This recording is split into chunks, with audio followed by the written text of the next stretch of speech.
Powered by Riverside FM. It is day 2, UP Nation.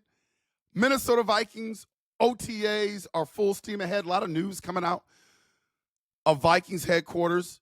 The one thing that I'm so happy to hear about, this is what KOC said today, and this is a unicorn when it comes to the NFL and these teams, because guys have their deals and they have their issues and they're always thinking about self. Minnesota Vikings on the second day of OTAs, they are having 100% attendance. Now, that doesn't mean everybody is practicing, but everybody is in the building. That's a culture thing, man. That doesn't happen around the NFL. If you think I'm tripping on that, research it. Research the percentage of times that guys are in the building in terms of voluntary workouts as a whole, where a team or organization has 100% attendance. It just doesn't happen, UP Nation. So for Kevin O'Connell to come out and say that, that's a culture thing, man. And it shows me, not that I had any hesitation or I thought differently, but it shows me that the Minnesota Vikings organization is headed in the right direction, UP Nation. 100% attendance. They understand that they need to build that chemistry. They need to build that camaraderie. And most importantly of all, they need to support JJ McCarthy in his quote-unquote rookie year. So everybody's all in, man. It seems like everybody's all in. Another thing that KOC said that I really like today is that he said they're building a foundation. Oh, no, they're building a baseline. That's the word he used. We're building a baseline, and each day we're going to start stacking on top of that. So there are going to be certain elements of the team that they are not necessarily working on today. He mentioned that the running game is going to kind of take a back seat, but they're incorporating the running backs into the passing game.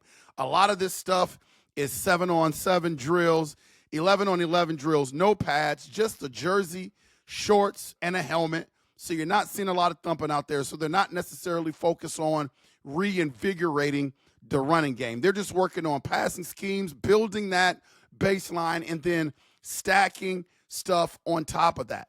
A lot of reporters, and this was their first open practice today in Egan. So they had the reporters there. People had an opportunity to watch. And the one theme that came out of OTAs today is everybody was talking about JJ McCarthy, how spry he looked. There was no sign of anything that was negative with his knee. There was no limp. There was no favoring. There was nothing. It was just full steam ahead, and he looked really spry today. So a reporter asked KOC, hey, man, JJ McCarthy looked really, really good out there today. I didn't see anything with his knee that is concerning. And KOC said, I'm glad you brought that up, because it shows you the amount of work that JJ McCarthy has put in during the offseason and during his rehab to get back. He's taking this thing 1,000% seriously.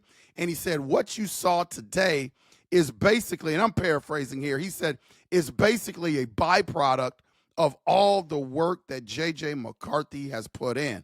Shows you the type of young man that is going to be the leader of our franchise. And right now, everything is looking great. Listening to all the stats and things that are coming out of OTAs is really pleasing to hear. And again, this is not real football right now, but you know, you have to start where you start.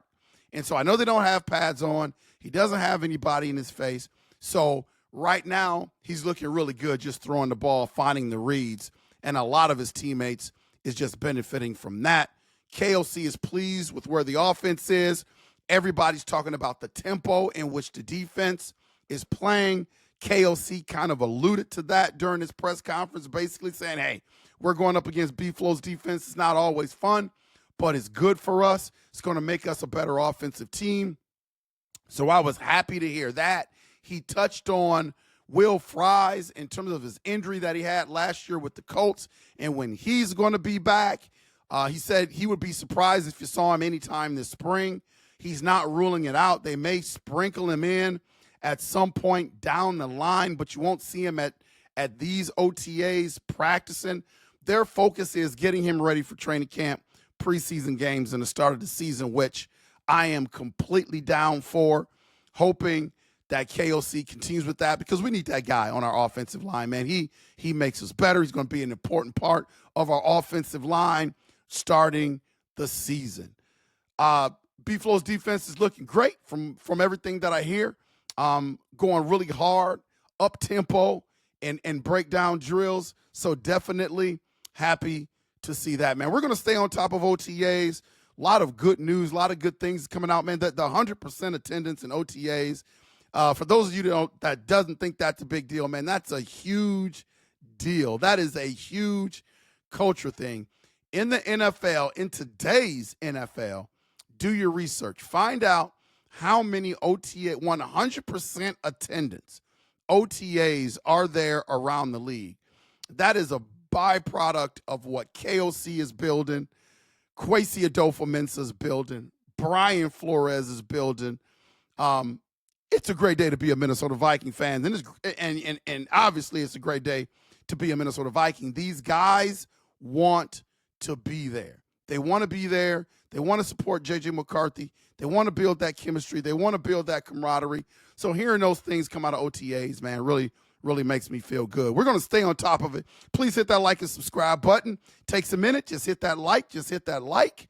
It helps with the algorithm, and it helps me continue to do what I do, pumping out that content to you, which I love to do. And as always, UP Nation, we will see ya when we see ya. Skol.